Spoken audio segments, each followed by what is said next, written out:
ఇంకెన్నాళ్ళు రెంటింట్లో ఉంటాం? సొంత ఇంటి కలను నెరవేర్చుకుందాం. Suman TV biggest property expo October 18th, 19th HSCC Novotel Hyderabad. ఇప్పుడే ఫ్రీ ఎంట్రీ కోసం కాల్ చేయండి. దాదాపు 1,00,000 మంది ప్రజలు 2 దశాబ్దాలుగా ఎదురుచూపులు, అలాగే వందలాది మంది క్షతగాత్రులు, పదుల సంఖ్యలో పోయిన ప్రాణాలు. వీరన్నిటికీ కారణం ఒకటే ఒక దారి. ఆ దారి ఏంటనేది ఇప్పుడు నేను చూపించబోతున్నాను. ప్రస్తుతం నేను ఉన్నది నా వెనకాల కనబడుతున్న చుట్టుపక్కల ట్రాక్ అంతా కూడా చెన్నై హౌరా ఎక్స్ప్రెస్కి సంబంధించిన రైల్వే ట్రాక్. ఇదంతా కూడా సూపర్ ఫాస్ట్ రైల్వే ట్రాక్ అంటుంటారు. సో ఇక్కడ 3 ట్రాక్ల నిర్మాణం జరిగింది. ఇదంతా కూడా వాంబే కాలనీ, మధురా నగర్ రెండింటిని కలుపుకుంటూ ఉండే రైల్వే ట్రాక్ ఇది. సో ఒకసారి మనం చూస్తున్నాం కదా, ఇటు చూస్తుందంతా కూడా వాంబే కాలనీ ఏరియా అంటుంటారు. ఇక్కడ నుంచి దాదాపుగా వాంబే కాలనీ, అలాగే ఆ పక్కన సింగ్ నగర్, ప్రకాష్ నగర్, అలాగే పాయికాపురం వరకు కూడా దాదాపుగా 1,00,000 మంది జనాభా ఇక్కడ ఉంటారు. సో ఇక్కడ నుంచి ఇటు మనం ఇదే విధంగా ఈ కొంచెం ఎదరికెళ్తే గుణదల అని మరొక ఏరియా ఉంటుంది. ఆ ఏరియా దగ్గర మాత్రమే ఈ దాటడానికి, అంటే ఈ ఏరియా వాళ్ళు దాటడానికి అటు మార్గం ఉంటుంది. సో ఇక్కడ నుంచి ఇక్కడ నాకు రైట్ సైడ్ కనబడుతోంది, ఇదంతా కూడా మధురా నగర్. సో ఈ మధురా నగర్ మీద నుంచి మనము ఊళ్ళో సిటీలోకి వెళ్ళాలంటే ఇదే దగ్గర. ఈ రెండింటిని కలుపుకుంటూ, అంటే ఇటు వాంబే కాలనీ అంటే సింగనగర్ ప్రజల్ని, అలాగే మధురా నగర్, ఈ రెండింటిని కలిపే లైను ఇదొకటే. అంటే ఇటు నుంచి మాత్రమే దారి ఉంది. కానీ ఇక్కడ మరొక దారి ఉంది, ఎదర కనబడుతున్న ఆ సింగనగర్ ఫ్లైఓవర్. ఆ సింగనగర్ ఫ్లైఓవర్ దగ్గర ఈ రైల్వే ట్రాక్కి సంబంధించి ఒక సబ్వే నిర్మాణం చేపట్టారు. ఆ సబ్వే నిర్మాణం అనేది చాలా దూరం అయిపోతుంది అనేది ఇక్కడ ప్రజల వాదన. ఏళ్ల తరబడి ఎదురు చూపులు చూశారు. ఇక్కడ పదుల సంఖ్యలో ప్రాణాలు కూడా ఈ కోల్పోయిన పరిస్థితి, అలాగే వందల మంది క్షతగాత్రులయ్యారు, కాళ్ళు చేతులు కూడా కోల్పోయారు. కానీ 2 దశాబ్దాలుగా ఇక్కడ ప్రజలు పడుతున్న ఇబ్బందికి ఫైనల్గా రైల్వే శాఖ ఫుల్ స్టాప్ పెట్టింది. ఎంపీ కేశినేని చిన్ని చొరవతో అయితే ప్రస్తుతానికి రైల్వే డిపార్ట్మెంట్కి సంబంధించి ఒక కీలకమైన లెటర్ని రైల్వే శాఖ అధికారులు రిలీజ్ చేశారు. ఒకసారి ఆ లెటర్ చూడండి.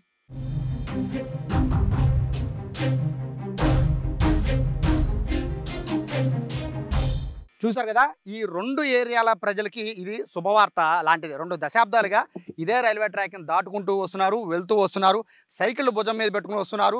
కొంతమంది అయితే బైక్ను కూడా తీసుకుని ఇక్కడి నుంచి దాటేస్తున్న పరిస్థితి కనబడుతుంది. ఆదమరిచారంటే ప్రాణాలు కోల్పోతున్న పరిస్థితి. కొంతమంది అయితే ఇక్కడ దీన్ని సూసైడ్ స్పాట్గా కూడా వాడుకుంటూ ఉన్నారు. రీజన్ ఏంటి అంటే ఇక్కడ దగ్గరలో ఎక్కడా కూడా పైకి ఎక్కడానికి దారి ఉండదు. కేవలం ఇదొక్క దారి మాత్రమే. వాంబే కాలనీ నుంచి ఇటు మధురా నగర్ రావడానికి ఇదొక్క దారి మాత్రమే. కాబట్టి అందరూ కూడా లక్షల మంది ఇక్కడ పనిచేసే కార్మికులు, రోజువారీ కూలీలు అందరికీ రావడానికి ఇదే ప్రధానమైన దారి అయిపోతుంది. అందరూ కూడా ఇదే దారిని వాడుతున్నారు. ఇక్కడ సబ్వే నిర్మించాలని కొన్ని ఏళ్లుగా పోరాటం జరుగుతూనే ఉంది. అన్ని పార్టీలు కూడా పోరాటం చేస్తున్నాయి. అధికారంలో ఉన్న, ప్రతిపక్షంలో ఉన్న, ఎక్కడ ఉన్నా కూడా ప్రతి ఒక్క పార్టీ ఇక్కడ ఒక సబ్వే నిర్మించాలని వాళ్ళు పోరాడుతూనే ఉన్నారు. ఫైనల్గా ఆ పోరాటానికి ఫలితం దక్కింది.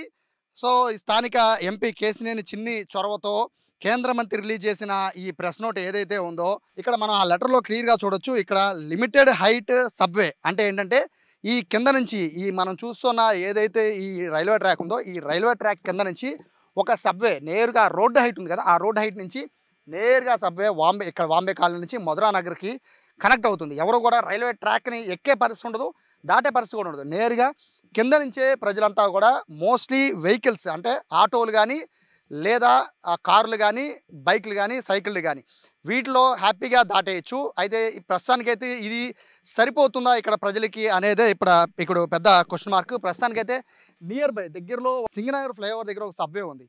అలాగే రైల్వే ట్రాక్కి సంబంధించి గుణదల దగ్గర నుంచి మరొక అక్కడ రైల్వే ట్రాక్ దాటడానికి మరొక మార్గం ఉంది. సో ఈ మధ్యలో ఉన్నది ఈ మనం చూస్తున్న ఈ రైల్వే ట్రాక్. సో ఎంతమంది ఇక్కడ ప్రాణాలు కోల్పోయారు అంటే రైల్వే ట్రాక్ని దాటడానికి మోస్ట్లీ చాలామంది ఈ చీకటి సమయంలో, పగలపూట అంటే మీకు రైలు ఎంత దూరం ఉందని ఒక అంచనాకు వచ్చేయచ్చు. కానీ రాత్రి వేళలో సాయంత్రం 6 దాటిందంటే అక్కడి నుంచి ఏదైతే ఊళ్ళో ఆటో నగర్లో నుంచి కానీ, లేదా చుట్టుపక్కల బందర్ రోడ్లో నుంచి కానీ పనులు పూర్తి చేసుకున్న వాళ్ళందరూ కూడా ఈ మధురా నగర్ వచ్చి మధురా నగర్ మీద నుంచి ఇటు వాంబే కాలనీ నుంచి సింగనగర్ వెళ్ళిపోతున్నారు, లేకపోతే పాయికాపురం వెళ్ళిపోతున్నారు. వాళ్ళందరికీ ఇప్పుడు రాత్రి వేళల్లో ట్రైను కనబడక, అంటే అది ఎంత దూరంలో ఉందో తెలియక కొంతమంది రైల్వే ట్రాక్ దాటుతూ ట్రాక్ కాళ్ళకి తగిలి పడిపోవడం.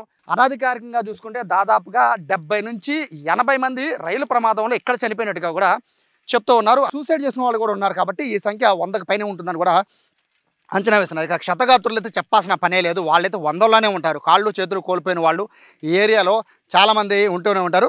బ్రదర్, అన్లిమిటెడ్ హైట్ సబ్వే అంటే సైకిళ్ళు, బైకులు, ఆటోల వరకు వెళ్ళడానికి సబ్వే ఏర్పాటుకి కేంద్రం రైల్వే శాఖ సుముఖంగా ఉందని చెప్పి లెటర్ రిలీజ్ చేశారు. సో దీన్ని బట్టి మేము ఇంకా మోస్ట్లీ ఇక్కడ కష్టాలు తీరిపోయినట్టేనా? అవును సార్. చాలా వరకు తిరిగిపోయినట్టే. బాంబే కాలనీకి శుభవార్త కన్నా తక్కువ కాదు. ఇది పండగ మాకు చెప్పాలంటే. మా చంద్రబాబు నాయుడు గారు గాని సరే, మా మా ఎమ్మెల్యే గారైనా సరే, బోండా ఉమ్మ గారైనా సరే, మా కార్పొరేటర్ ధనాన్న అయినా సరే, అసలు వీళ్ళు చేసిన కృషి అంతా ఇంత కాదు. వీళ్ళ పేరు ఇక ఉండిపోద్ది. బాంబే కాలనీ ఇన్ని సంవత్సరాలు ఉంటుందో, ఈ సబ్వే గురించి వాళ్ళ పేరు అన్ని సంవత్సరాలు ఉండిపోతుంది సార్ అది. ఇది మాకు చాలా వరం ఇది. ఈ ఈ ఫ్లైఓవర్ అనేది, రోడ్ అనేది మాకు ఒక వరం లాంటిది. ముసలి వాళ్ళు అయినా సరే, చాలామంది అయినా సరే ఈ ట్రాక్ల మీద మేము బాంబే కాలనీ వచ్చిన కాడి నుంచి దీనిలో ప్రతి నెల 2 సావులు చూసాం ఈ పట్టాల మీద. అది దానికంటే దారుణం ఏంటంటే వాళ్ళ ఫ్యామిలీ మెంబర్స్ వచ్చేసి వాళ్ళని చూసి వాళ్ళు పెట్టిన కన్నీళ్ళు మామూలు కదా సార్ అది. అసలు ఇది ఇంత దారుణంగా ఉండేదంటే ఎవరికి చెప్పుకోవాలి అర్థం కాదు, ఏం చేయాలో అర్థం కాదు. ఈ బాంబే కాలనీ వరదలు వచ్చినప్పుడు కూడా ఇక్కడ ఫ్లేవర్ కానీ రోడ్ కానీ ఉంటే ఇంత ప్రాణ నష్టం కానీ ఇంత నష్టం కానీ జరిగేది కాదు. వెళ్ళిపోయేవాళ్ళు వెళ్ళిపోవచ్చు. ఇక్కడ వృద్ధాశ్రయాలు ఉన్నారు, ముసలోళ్ళు ఉన్నారు. అప్పుడు చాలామంది వాళ్ళు ఈ వరదల్లో బాగా స్ట్రగుల్ అయ్యారు. మా అమ్మ ఇక్కడ నుంచి దాటి వెళ్ళడం కన్నా మీకు నియర్ బై సింగనగర్ ఫ్లైఓవర్ కింద ఒక సబ్వే ఉంది, అక్కడ గుణదల దగ్గర ఒకటి ఉంది కదా సార్. ఇక్కడ నుంచి దగ్గర దగ్గర ఒక 7 కిలోమీటర్స్ పడుద్ది. ఇంకా అది మర్చిపోండి. మాకు బంద్ రోడ్కి, ఏలూరు రోడ్కి వెళ్ళాలంటే మాకు ఇది ఒకటే దారి. ఎందుకంటే ఇక్కడ నుంచి జస్ట్ ఒక 2 కిలోమీటర్స్లో ఏలూరు రోడ్ ఉంది మాకు. ఈ చుట్టూ తిరిగి వెళ్ళాలంటే దగ్గర దగ్గర మాకు 7 కిలోమీటర్స్ పడుతుంది. ఇప్పుడు దగ్గర అయితే కొద్ది రిస్క్ అయినా పర్వాలేదు, ఇదే దాటండి అని చెప్పేసి ఇదే దాటుతూ ఉంటాం. గురుగారు, ఇలా రైల్వే ట్రాక్ దాటడం తప్పు కదా, మరి ఎందుకని వెళ్తున్నారు రెగ్యులర్గా? అటు వెళ్తే దూరం అవుద్దని, దగ్గర అవుద్దని అంతే తేడా. సైకిళ్ళు వేసుకుని వెళ్తున్నారు, మామూలుగా నడవడం ఇబ్బంది, మరి సైకిళ్ళు వేసుకుని మీరు వెళ్తున్నారు కదా. జీవనం తప్పదు కదా, వెళ్ళడం కష్టమే కానీ తప్పదు, వెళ్తున్నాం. ఇప్పుడు సబ్వే వేసామని చెప్తున్నారు రైల్వే డిపార్ట్మెంట్ వాళ్ళు కింద నుంచి. మీకు ఎంత టైం కలిసి వచ్చే అవకాశం? మాకు పావు గంటలో వెళ్ళిపోతుంది. అలాగైతే గంటన్నర అవుద్ది. సో ప్రస్తుతం వాంబే కాలనీ కార్పొరేటర్ కుమారుడు ఉన్నాడు, అలాగే స్థానిక నేత ఎన్నో ఏళ్ళుగా ఇదే అండర్ పాస్ కోసం, అండర్ ఫ్లైఓవర్ బ్రిడ్జ్ కోసం, అలాగే ఇక్కడ అండర్ పాస్, ఈ రెండిట్లో ఏదో ఒకటి ఏర్పాటు చేయాలని ఇక్కడ ప్రజల తరఫున పోరాడిన వ్యక్తి కూడా ఈయనే ధన గారు. ఇక్కడ వాళ్ళేమో లిమిటెడ్ మనకి బ్రిడ్జ్ ఒకటి, అండర్ పాస్ ఒకటి ఏర్పాటు చేస్తామంటున్నారు. సో ఇప్పుడు ప్రజల ఆకాంక్షలు నెరవేరినట్టుగా భావించాలా? సుమన్ టీవీ వారికి ధన్యవాదాలు తెలుపుకుంటున్నాం. ఎందుకంటే వాంబే కాలనీలో గత 22 సంవత్సరాల నుంచి కూడా చాలామంది యాక్సిడెంట్ అయ్యి ఈ రైల్వే ట్రాక్ మీద చనిపోవడం, అదేవిధంగా చూసుకుంటే చాలామందికి కాళ్ళు చేతులు కూడా కట్ అయ్యి చాలామంది ఇవాళ వికలాంగుల్లాగా ఉండిపోవడం జరిగింది. ఎందుకంటే వాంబే కాలనీ కాలవొడ్ల వాసులను తీసుకొచ్చి 22 సంవత్సరాలుగా ఇక్కడ మాకు ఇవ్వడం జరిగింది. ఇచ్చారు, బాగానే ఉంది, కానీ ఇటువైపు రూట్ కూడా వేస్తే బాగుంటుందని అనేకమైన ధర్నాలు చేసాం, అనేకమైన ఉద్యమాలు చేసినా సరే ఏ ప్రభుత్వం కూడా ఫలితం లేకుండా ఉన్నది. గత ప్రభుత్వం చూసుకుంటే వైసీపీ ప్రభుత్వంలో కూడా మేము అనేకసార్లు ధర్నాలు చేసాం. మా ఎమ్మెల్యే శ్రీ బోండా ఉమామహేశ్వర గారు కూడా అనేకసార్లు ధర్నాలు చేసి ఉద్యమాలు చేశారు. అయినా సరే ఎక్కడా కూడా గత ప్రభుత్వంలో ఎటువంటి ఆదేశాలు లేవు. కానీ ఈ ప్రభుత్వంలో మన కేసినేని శివనాథ్ చిన్ని గారు, అలాగే శ్రీ బోండా ఉమామహేశ్వర గారు గత 2 నెలల క్రితం వచ్చి చూసుకొని ఇక్కడ మేము పడుతున్న ఇబ్బందులు కూడా మా ఎమ్మెల్యే శ్రీ బోండా ఉమామహేశ్వర గారు ఎంపీ గారి దృష్టికి తీసుకెళ్తే స్వయంగా వచ్చి ఇదే రైల్వే ట్రాక్ మీద నించొని ఇది చాలా ఇబ్బందికరంగా ఉంది కాబట్టి దీన్ని ఏదో రకంగా నేను సాధిస్తానని చెప్పేసి మన ఎంపీ గారు చెప్పడం. ఇదే విధంగా చూసుకుంటే 2 నెలల్లో, అంటే 2 డేస్ బ్యాక్ కూడా మన మినిస్టర్ గారు, కేంద్ర మినిస్టర్ గారు కూడా, రైల్వే మినిస్టర్ గారు కూడా లెటర్ రిలీజ్ చేయడం మాకు చాలా సంతోషకరంగా ఉంది. ఎందుకంటే సింగనార్ ప్రాంతం నుంచి, పైపుల్లోడ్ ప్రాంతం నుంచి తిరిగి వెళ్ళాలంటే దాదాపు 5-6 కిలోమీటర్లు డిఫరెన్స్ వస్తుంది.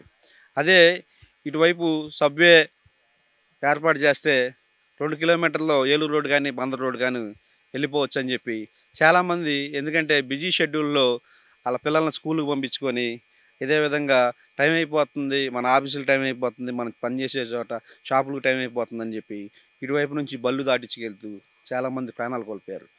ప్రభుత్వాలు, ఏ ప్రభుత్వాలు వచ్చినా సరే ఒకటే చూసుకోవాలి, ప్రజలకి ఉపయోగపడే విధంగా చూసుకోవాలి. అది కూటమి ప్రభుత్వం చూసుకుంటుందని చెప్పేసి ఇక్కడ లిమిటెడ్ హైట్ సబ్వే అంటున్నారు. అంటే కేవలం బైకులు, ఆటోలు వెళ్ళడానికి మాత్రమే, అంటే మినిమం 2 వీలర్ లేకపోతే 3 వీలర్ మాత్రమే పర్మిషన్ ఉంటుంది లెక్క ప్రకారం అయితే. సో సరిపోతుందా ఇక్కడ ప్రజలకి? అంటే ఇక్కడ ఉన్న పేద ప్రజలు మ్యాక్సిమం ఈ స్కూటర్ల మీద, సైకిళ్ళ మీద, వీటి మీద వెళ్ళి ప్రయాణం చేసేవాళ్ళు. ప్రస్తుతానికి సరిపోతుంది. రానున్న రోజుల్లో అయితే మా ఎంపీ గారు, ఎమ్మెల్యే గారు దాన్ని కూడా కొద్దిగా పెద్ద మార్గాన్ని ఏర్పాటు చేసే విధంగా చేస్తారని చెప్పేసి మేము అనుకుంటున్నాం. సో ఇటువైపు ఇప్పుడు దేవినగర్ సైడ్ ఉన్నాను, అంటే మధురా నగర్ వెళ్ళే రూటు. ఈ స్థానిక కార్పొరేటర్ జానారెడ్డి గారు ఉన్నారు. సార్ నమస్తే. సార్, అంటే మీరు ఈ దీనికోసం అని, అంటే పార్టీలు ఏదైనా పక్కన పెట్టేయండి, అందరూ పోరాటం చేసిన వాళ్ళే ప్రజల కోసం ఫైనల్గా. సో ఆ ప్రజల ఆకాంక్షలు నెరవేరినట్టుగానే భావించాలా? ఎందుకంటే స్వయంగా కేంద్ర మంత్రి లెటర్ రిలీజ్ చేశారు, ఇక్కడ మీకు లిమిటెడ్ హైట్ సబ్వే నిర్మిస్తున్నామని. సరిపోతుందంటారా? ముఖ్యంగా ముందుగా లిమిటెడ్ సబ్వే శాంక్షన్ చేసినందుకు ఎవరైతే పరిపాలన అధికారంలో ఉన్నటువంటి ఎంపీ గారు కానీ ఎమ్మెల్యే గారికి ధన్యవాదాలు చెప్తున్నాం. ఎందుకంటే ఈ ప్రాంతం చిరకాలంగా సుమారుగా 2005 నుంచి కూడా ఈ ప్రాంతం అభివృద్ధి చెందుతూ ఉంది. ముఖ్యంగా ఈ శివారు ప్రాంతం అవడం వల్ల అందరూ రోజు పనికి వెళ్తేనే జరిగేటటువంటి వ్యక్తులు ఈ ప్రాంతంలో నివసం ఉంటారు. ఆడవాళ్ళు కానీ మగవాళ్ళు కానీ ఏదో ఒక పని మీద ఈ వైజాగ్ రైల్వే ట్రాక్ దాటి నగరంలోకి వెళ్ళవలసిందే. ఎందుకంటే ఇప్పుడు ఆల్రెడీ సింగనగర్ ఫ్లైఓవర్ కింద అండర్ పాస్ ఉంది.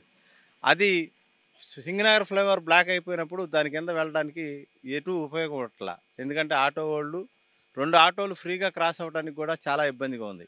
ప్రజల నడక వరకు అయితే హ్యాపీయే, కానీ ఇది 1,00,000 మంది జనాభా అటు ఇటు కూడా. ఎందుకంటే ఇవి ఒక వ్యాంబే కాలనీ కాదు, పైపుల్ రోడ్ నుంచి ప్రకాష్ నగర్, రాజీవ్ నగర్, కండ్రిక, నున్న. ఎందుకంటే ఆల్టర్నేటివ్ దారిలో అన్నీ 1 కిలోమీటర్ పరిధిలో ఉన్న సరైనటువంటి కనెక్టివిటీ లేక దగ్గరైనటువంటి ఇది మొత్తం కలిపినా కానీ కండ్రిక దగ్గర నుంచి బిఎస్ఎన్ఎల్ భవన్ దగ్గరికి సుమారుగా 3-4 కిలోమీటర్లలో ఈ దారి అందరికీ బాగా దగ్గర దారి అవడం వల్ల అందరూ కూడా దీన్నే ఉపయోగించుకోవడానికి ఎక్కువగా ప్రయత్నం చేస్తున్నారు. మా ఉద్దేశం ఏంటంటే ఫ్లైఓవర్ ఇస్తే అందరికీ హ్యాపీ, లేకపోతే ఇచ్చిన దాన్ని డబల్ వే కింద 2 లైన్ల కింద ఇస్తే అందరికీ కూడా స్కూల్ బస్ మినిమం ఇవాళ బస్సు సౌకర్యం. ఎందుకంటే పిల్లలు చదువుకోవాలంటే నగరం చుట్టూ తిరిగి వెళ్ళాలంటే వాళ్ళకి ట్రాన్స్పోర్ట్ బోర్డు అంత అయిపోతుంది, టైము సేవ్ అవుతుంది. దాన్ని అలా చేస్తే బాగుండిద్దని చెప్పేసి నా వ్యక్తిగతమైన అభిప్రాయం. అలాగే మా పార్టీ తరఫున కూడా వైఎస్ఆర్ కాంగ్రెస్ పార్టీ వచ్చిన దానికి శాంక్షన్కి అభ్యంతరం ఏం లేదు, సంతోషం, వాళ్ళకి ధన్యవాదాలు తెలుపుతున్నాం. కానీ చేసే విధానంలో కొంత మళ్ళీ దాన్ని ఒకసారి అవసరమైతే రైల్వే మినిస్టర్ గానో లేకపోతే పెద్ద పెద్ద ఆఫీసర్లని, దానికి సంబంధించిన కన్సర్న్ ఆఫీసర్లని 1-2 సార్లు పరిశీలన చేయలేదంటలా చేసి దీన్ని ఇంకా కొంచెం మోటివేషన్ చేస్తే బాగుంటుందనేది ఎంపీ గారికి ప్రత్యేకంగా ఆయన దీని మీద ఇంకొకసారి పునఃపరిశీలన చేయవలసిందిగా నేను డిమాండ్ చేస్తున్నాను. ప్రస్తుతానికైతే లిమిటెడ్ హైట్ సబ్వే అంటే కేవలం సైకిళ్ళు, బైకులు, ఆటోలు వరకు వెళ్ళడానికి మాత్రమే ప్రస్తుతానికి రైల్వే అధికారులు అయితే పర్మిషన్ ఇచ్చారు. ఇలా కాకుండా మినిమం స్కూల్ బస్సు వెళ్ళేంతగా లేదా 2 ఆటోలు పట్టేంతగా డబుల్ లైన్ కనుక ఇక్కడ ఏర్పాటు చేస్తే మరింత బెటర్ అనేది ఇక్కడున్న కార్పొరేటర్ల అభిప్రాయం. కెమెరా పర్సన్ కిషోర్తో సాయి, సుమన్ టీవీ, విజయవాడ నుంచి.